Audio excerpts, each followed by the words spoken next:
Have you ever driven home after a long night while under the influence? I sure hope not. You ever driven home maybe feeling extra tired, wishing that your car could just drive itself home? Hopefully, more of you answered yes to that question.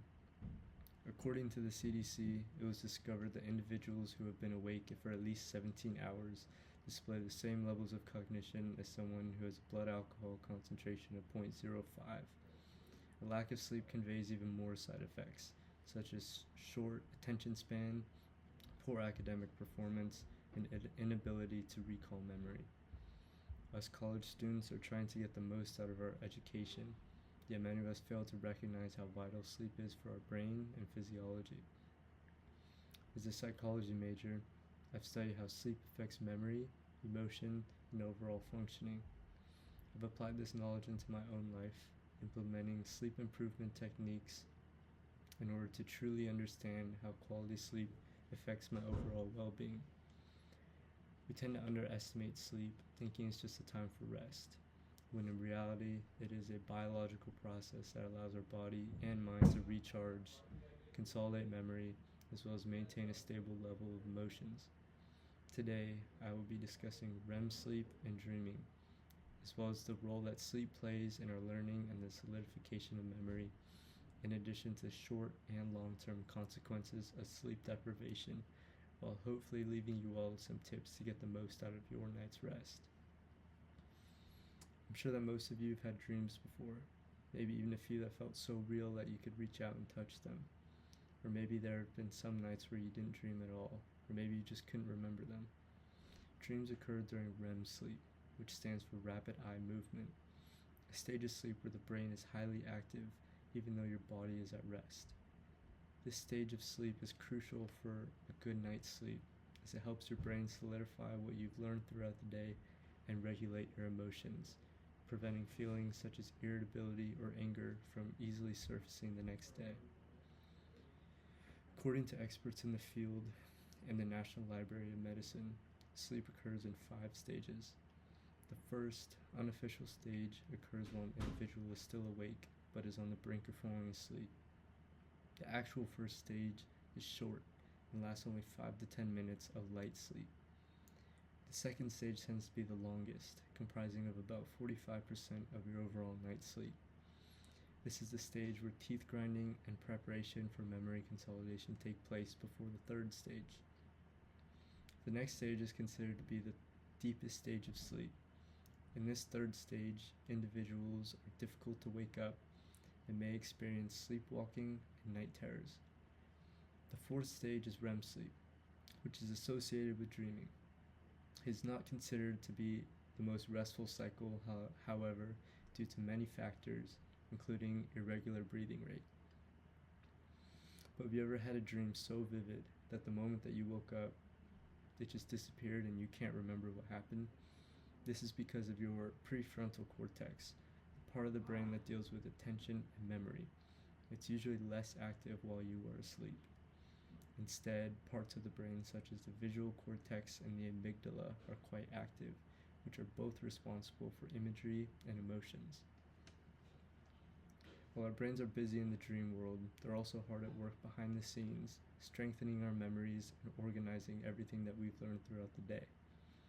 As I mentioned before, memory consolidation takes place in the third stage of sleep, right before REM. According to the Yale School of Medicine, while you are asleep, your hippocampus replays the events from your day, transferring these memories from short-term to long-term storage.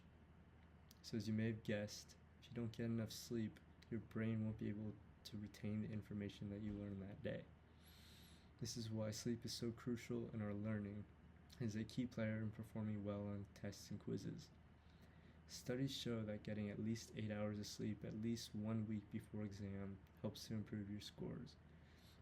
But to be as successful as possible, getting at least 8 hours of sleep at least 1 month before exams tends to be the most effective. Sleep not only helps to retain information throughout the day, but prepares our brain to take in new information the next day. Getting an adequate amount of sleep may improve your concentration and your attention span, while also allowing you to have faster reaction time and and improved academic performance. Not getting enough sleep, on the other hand, may make it difficult to focus or make connections between ideas, generally affecting our ability to retain and recall information. Getting one bad night of sleep, however, isn't terrible. The real concern is when this practice becomes a routine. So now, let's take a look at some of the short and long-term effects of sleep deprivation. If you're getting less than the 7 to 9 hours of sleep, this may affect your ability to problem solve and your overall creativity. It tends to also cause mood changes such as irritability and stress. One of the most detrimental side effects is a slowed reaction time, especially when it comes to activities such as sports or driving. Overall, a lack of sleep contributes to physical fatigue and sluggishness, which reduces your motivation throughout the day. Some of the long-term side effects of sleep deprivation may be more dangerous to your overall health. A lack of sleep weakens your immune system, which makes it more difficult to fight infections and diseases, which leaves you at a greater risk of contracting them. According to the Cleveland Medical Clinic, sleep deprivation may leave you more susceptible to develop mental health issues such as depression or anxiety. Additionally, it may also increase your risk for serious health problems such as heart disease, diabetes, and high blood pressure.